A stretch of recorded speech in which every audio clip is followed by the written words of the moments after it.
Hola, ¿qué tal audiencia? Mi nombre es Artemio Salazar y soy el conductor del tren.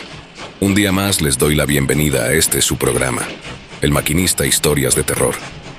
Así que prepárense un café, pónganse los audífonos y disfruten este relato.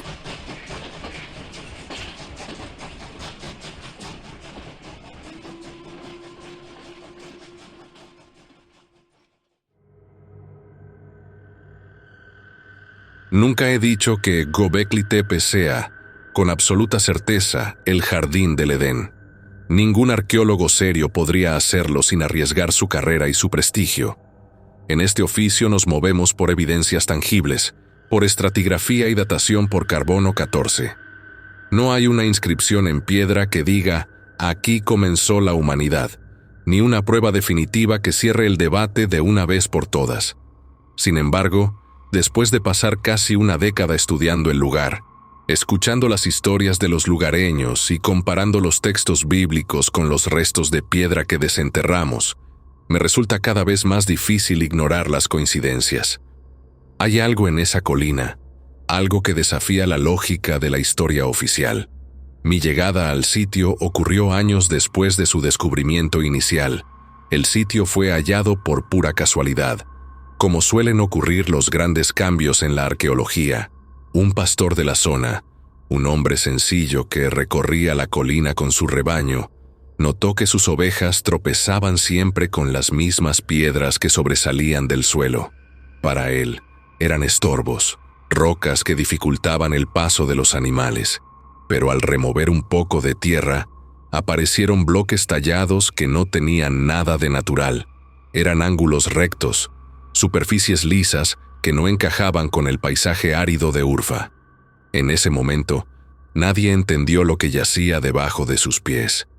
El pastor no sabía que estaba caminando sobre el origen de la civilización. El gobierno turco de aquel entonces restó importancia al hallazgo. Para ellos, era solo un montón de piedras viejas en una zona remota.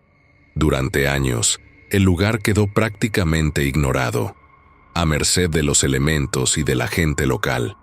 En ese periodo de abandono, ocurrió algo que hoy consideramos una tragedia arqueológica, aunque para los habitantes de los alrededores fue simplemente una cuestión de pragmatismo.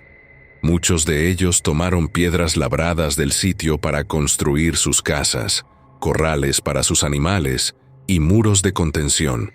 No veían en ellas un valor histórico, sino material de construcción gratuito y resistente.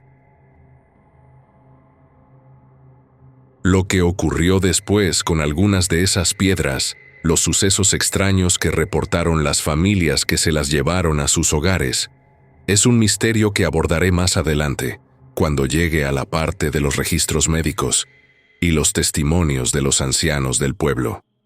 No fue sino hasta que una universidad británica organizó una expedición formal que se comprendió la magnitud real del descubrimiento. Yo me uní a los trabajos de campo cuando la tercera fase de excavación estaba en marcha. Para dimensionar lo que encontramos, siempre uso la misma comparación con los visitantes.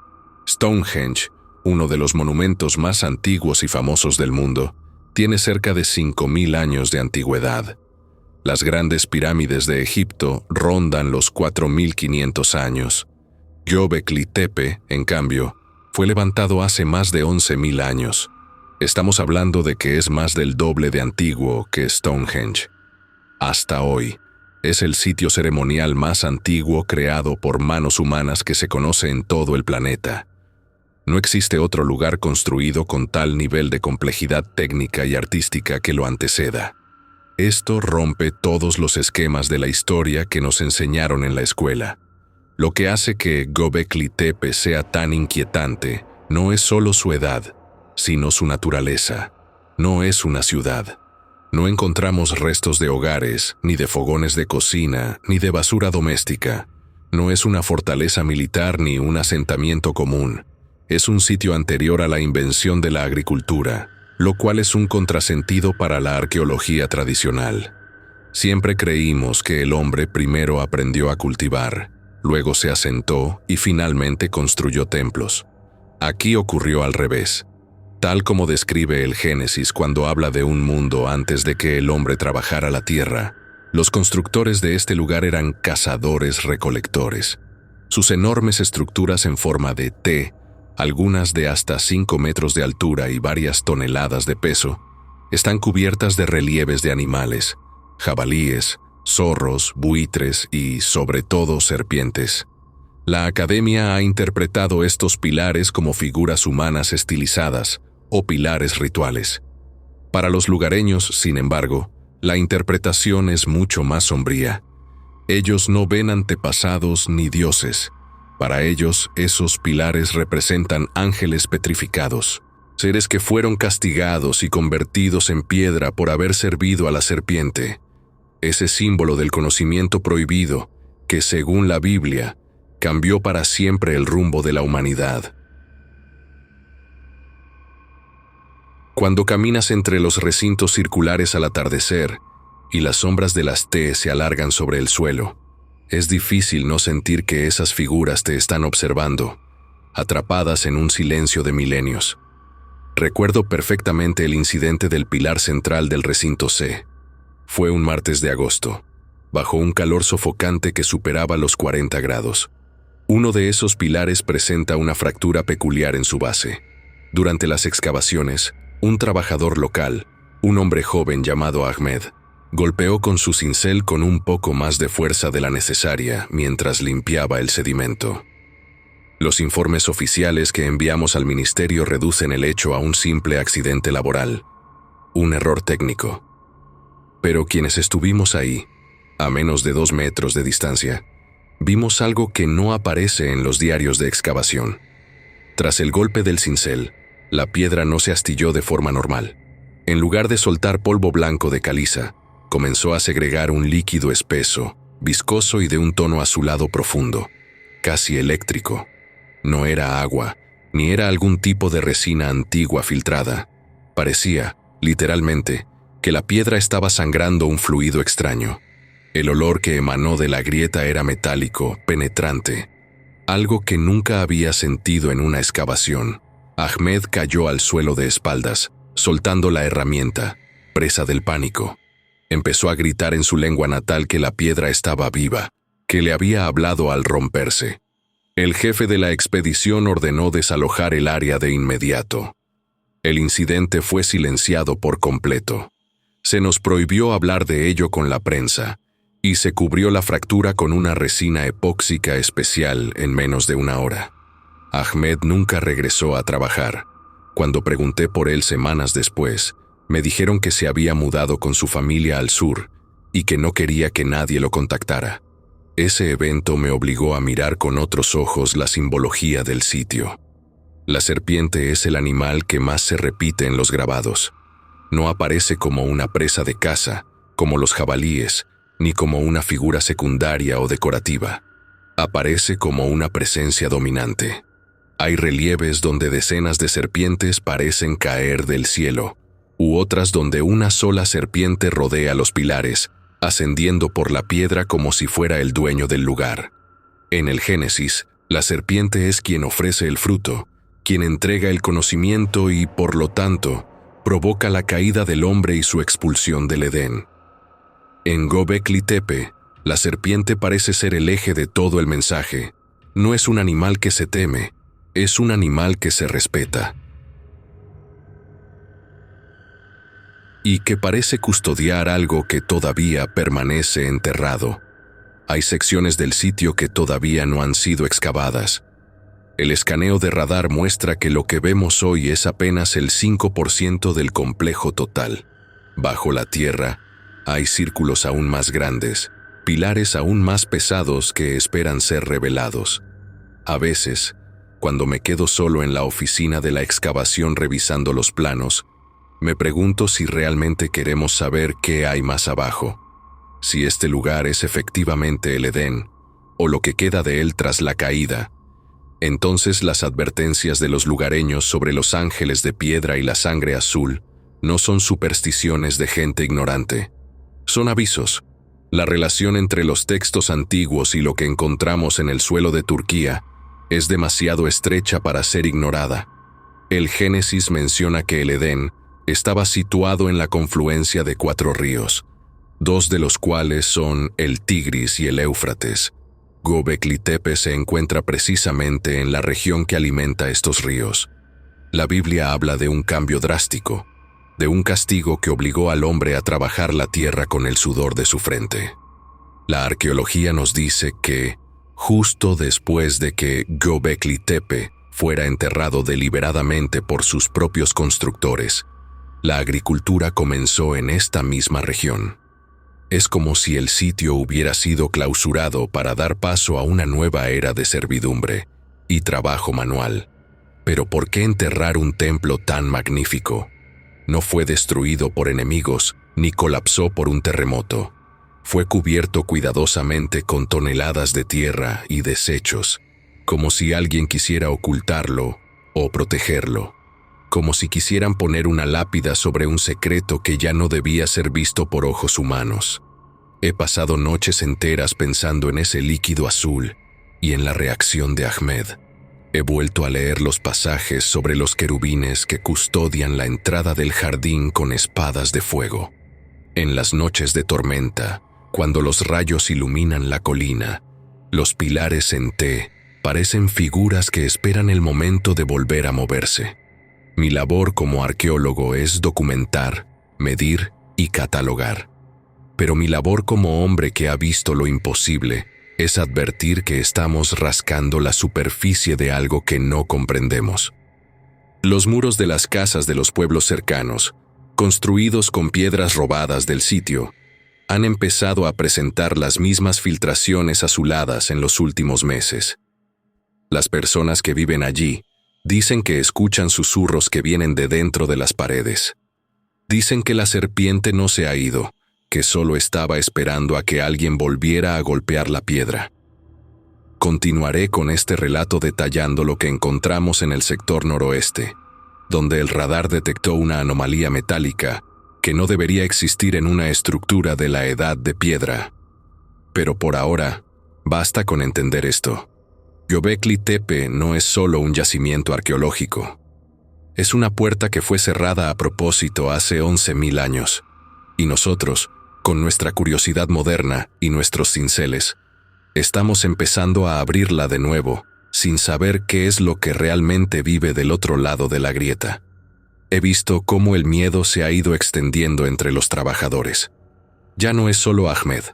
Son varios los que se niegan a entrar en los recintos circulares después de que el sol se pone. Dicen que el aire se vuelve difícil de respirar, que la temperatura baja de forma antinatural, y que las serpientes talladas en la piedra parecen cambiar de posición cuando nadie las mira directamente. Yo mismo he creído ver movimiento por el rabillo del ojo mientras tomaba fotografías. Al principio lo atribuí al cansancio, a las largas jornadas bajo el sol y a la sugestión, pero las pruebas fotográficas que revelamos la semana pasada muestran sombras que no corresponden a ningún objeto físico presente en la excavación. A medida que profundizamos, la conexión con el relato del Edén se vuelve más física, más violenta. Si este fue el jardín donde el hombre tuvo su primer contacto con lo divino y lo prohibido, entonces lo que estamos desenterrando no es un monumento al pasado, sino una advertencia viva. Las piedras sangran, los ángeles vigilan, y la serpiente sigue allí, grabada en la piedra, ascendiendo lentamente hacia la superficie. La historia de la humanidad no comenzó como nos dijeron. Comenzó aquí y terminó aquí, cuando decidieron cubrirlo todo con tierra para olvidar lo que había sucedido. Ahora, miles de años después, el olvido se está terminando. Otra situación que resulta muy difícil de pasar inadvertida, especialmente cuando convives con la gente de las aldeas cercanas durante meses, son los testimonios de los pobladores que viven circundantes al sitio.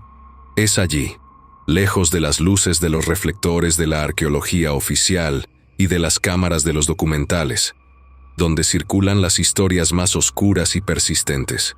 Si uno se queda en las cafeterías de Urfa o en las casas de adobe de los alrededores de la colina, empieza a escuchar relatos que desafían cualquier explicación científica. Los lugareños hablan con absoluta naturalidad de fuego que cae del cielo, en algunas ocasiones, sobre la colina de Göbekli Tepe. No lo dicen con asombro, sino con un temor reverencial que se ha transmitido por generaciones. En los Estados Unidos, si alguien viera esas luces, diría inmediatamente que son ovnis o algún fenómeno aeroespacial no identificado. En Latinoamérica, probablemente hablarían de brujas o de bolas de fuego relacionadas con el folclore local. Pero aquí, en esta parte de Turquía, nadie se mueve de una sola idea. Son ángeles. Son luces que descienden de la misma forma que se describe en los antiguos relatos bíblicos y sumerios, señales de que el lugar, a pesar de haber estado enterrado por milenios, sigue siendo observado por fuerzas que no pertenecen a nuestro plano cotidiano. El misterio de las piedras que fueron retiradas del sitio durante los años de abandono no tardó en manifestarse de forma violenta cuando empezamos a investigar qué había sido de ellas. Muchos bloques terminaron formando parte de las estructuras domésticas de los alrededores, pero hubo un grupo específico de piedras que trajo consigo una tragedia incomprensible. Estas piedras fueron extraídas de un área que los ancianos de la región describían históricamente como una tumba antigua, un sector que todavía no habíamos excavado formalmente, pero que ya mostraba signos de una actividad ritual distinta a la de los recintos principales. 3 personas que tomaron bloques específicos de esa zona murieron de formas terribles y en un periodo de tiempo muy corto, lo que desató una oleada de pánico en la comunidad. El primer caso fue el de un hombre llamado Tariq Aksoy. Tariq era un pastor y constructor ocasional que había recolectado 3 bloques de piedra caliza con grabados de reptiles para reforzar el muro exterior de su casa. Sus vecinos cuentan que, apenas unos días después de colocar las piedras, Tariq empezó a cambiar. No fue una enfermedad progresiva, sino una transformación repentina de su comportamiento. Tariq dejó de hablar con su familia y comenzó a pasar las noches en vela, sentado frente al muro donde había colocado los bloques. Su esposa relató a las autoridades locales que el hombre empezó a comportarse como un animal. Perdió la capacidad de caminar erguido y comenzó a arrastrarse por el suelo de su habitación, imitando los movimientos sinuosos de una serpiente. Lo más perturbador fue que Tariq dejó de comer alimentos humanos y buscaba rincones oscuros y frescos bajo los muebles. Una mañana, su familia lo encontró muerto en el patio trasero. Se había arrastrado hasta un montículo de tierra seca, y según el informe del médico rural que no supo dar una explicación coherente, Tariq murió asfixiado por ingerir grandes cantidades de tierra. Sus pulmones estaban llenos de polvo y sedimentos, como si hubiera intentado enterrarse vivo desde adentro hacia afuera. El muro de su casa, según dicen, todavía emana un calor inusual incluso en las noches más frías de invierno. El segundo caso fue el de un joven llamado Selim Yilmaz. Selim era conocido en la zona por ser un hombre fuerte y de mente clara, pero su destino fue igualmente sombrío. Él había tomado un fragmento de un pilar menor que mostraba una figura antropomorfa para usarlo como base en su horno de pan. Selim creía que la piedra vieja aguantaría mejor el calor constante del fuego. Sin embargo, poco después de instalarla, empezó a quejarse de voces que salían de las llamas. Decía que las figuras talladas en la piedra cobraban vida cuando el horno alcanzaba su temperatura máxima. Selim perdió la razón por completo en cuestión de una semana. Sus hermanos cuentan que una noche, Selim comenzó a gritar que el fuego no quemaba, sino que purificaba la visión de los guardianes. En un brote psicótico inexplicable, se arrojó al fuego de su propio horno mientras sus familiares intentaban detenerlo sin éxito. Lo que más horrorizó a los testigos no fue solo el acto en sí, sino que, mientras las llamas lo consumían, Selim no gritaba de dolor, sino que emitía un sonido rítmico, una especie de cántico en una lengua que nadie pudo reconocer, pero que guardaba un parecido asombroso con las frecuencias que grabamos meses después cerca de la base del pilar central. El tercer caso fue el de una mujer llamada Elif Demir, una anciana que gozaba de un respeto inmenso en su aldea por sus conocimientos en medicina natural. Elif no había tomado las piedras para construir, sino que las había guardado en su sótano por una especie de curiosidad mística. Ella afirmaba que las piedras tenían una vibración que podía curar ciertas dolencias. Sin embargo, su salud se deterioró sin ninguna causa médica aparente. Los doctores de la ciudad no encontraron tumores, ni infecciones, ni fallos orgánicos. Elif simplemente se iba marchitando, perdiendo peso y vitalidad como si algo estuviera absorbiendo su energía vital. Durante sus últimos días, Elif entró en un estado de trance permanente. Murió repitiendo una frase una y otra vez, con una voz que, según sus nietos, no parecía la suya. Decía que habían despertado a quienes no debían, que el sello se había roto y que los antiguos dueños del jardín estaban reclamando su territorio. El día de su funeral, un grupo de aves negras que no pertenecen a la fauna local sobrevoló su tumba durante horas, formando círculos perfectos que imitaban la disposición de los recintos de Göbekli Tepe. Estos eventos me llevaron a reflexionar profundamente sobre la estructura misma del sitio. Al analizar los estratos de tierra, confirmamos algo que ya sospechábamos. Göbekli Tepe no fue abandonado por causas naturales ni por una invasión enemiga. Fue enterrado deliberadamente por las mismas personas que lo construyeron. Fue un trabajo colosal. Movieron miles de toneladas de tierra para cubrir cada pilar, cada relieve y cada recinto. Lo hicieron capa tras capa, de forma meticulosa, como si alguien hubiera querido sellarlo para siempre. Siempre nos han dicho que los templos se entierran para protegerlos, pero la evidencia aquí sugiere algo diferente. La forma en que las piedras fueron calzadas y el tipo de relleno utilizado indican que el objetivo era encerrar algo. Tal vez no sepultaron solo un templo de piedra, sino una presencia o una fuerza que no podía ser destruida por medios convencionales. Algo que debía permanecer oculto, lejos de la vista y del contacto de las generaciones futuras. A menudo me pregunto, ¿qué fue lo que asustó tanto a esos hombres de hace 11.000 años? Eran capaces de tallar piedras de 7 toneladas con herramientas de sílex y de organizar a cientos de trabajadores. No eran personas primitivas en el sentido intelectual. Si ellos decidieron que su mayor obra debía ser borrada de la faz de la tierra bajo una montaña artificial, fue por una razón poderosa. Al observar los casos de Tariq, Selim y Elif, empiezo a comprender que las piedras no son solo materia inerte, son contenedores, y al desenterrarlas, al llevarlas a nuestras casas o al golpearlas con nuestros cinceles modernos, estamos rompiendo un sello que fue puesto allí con un propósito preventivo. No puedo probar de manera científica, bajo los estándares de una revista académica, que este sea el jardín del Edén, pero las coincidencias que hemos ido encontrando son tantas, tan precisas y tan perturbadoras, que ya no resulta descabellado pensar que este fue el lugar exacto que cambió el rumbo de la vida humana, tal como la conocemos. Los estudios botánicos en la zona confirman que el trigo silvestre fue domesticado por primera vez en las laderas cercanas a esta colina. El cambio de cazadores a agricultores ocurrió aquí.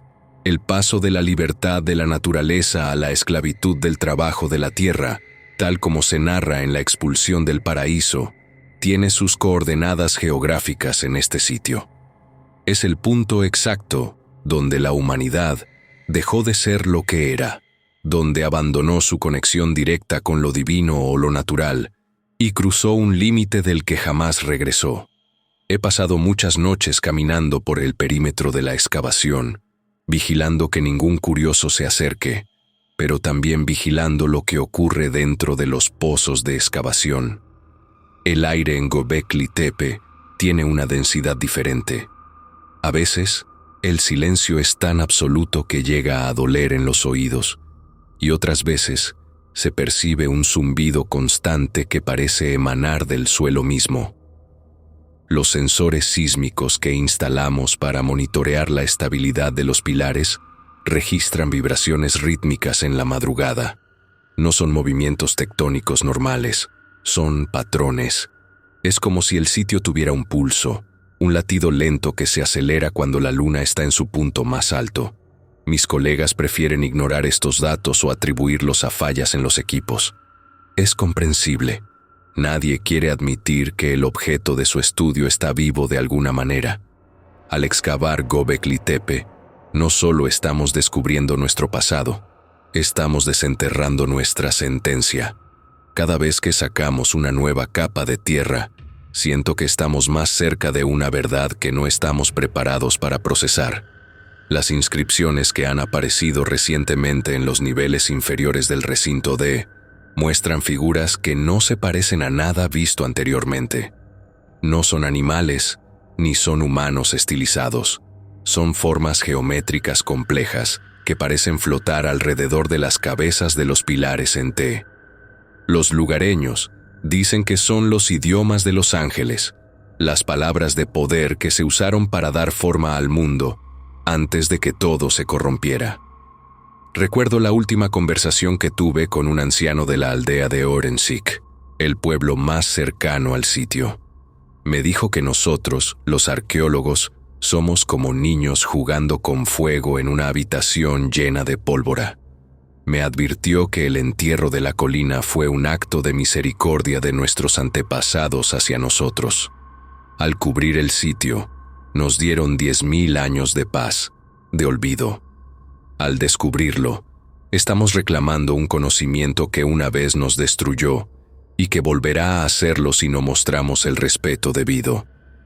El hombre murió una semana después de nuestra charla, de causas naturales según dijeron, pero su mirada estaba llena de una lástima profunda hacia mí y hacia mi equipo.